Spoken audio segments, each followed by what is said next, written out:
Hi everyone, welcome to this week's session of Ask the Rabbi. This week's question is coming from one of our loyal viewers. One of our viewers wanted to know, what is kosher and how to become kosher? Okay. So the idea of keeping kosher is that comes from the Torah, that in the Torah it says that God is holy and the people should be holy, and so it prescribes that there are certain foods that the people shouldn't eat and certain foods that they can eat. Okay. All right, and this is mostly about eating animals, mostly about meat. So for example, fish, to eat fish, they have to have fins and scales. There are certain animals that are not eaten, like pig.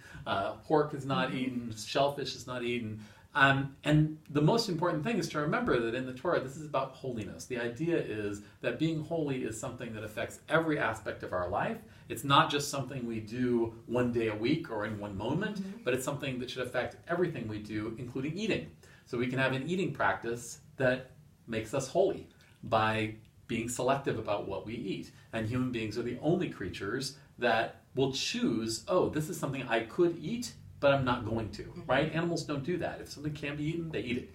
So that choice, that element of saying, yes, I know I could eat this, but I'm not going to, that's a kind of training for us in how to elevate our lives and say it's not just about I'm hungry, I'm going to stuff something in my mouth, but I'm taking the time to choose and make my life intentional about my eating. So in terms of how you start doing it, I think the best way to start doing it is simply to take on one thing, like saying, I'm not going to eat pork.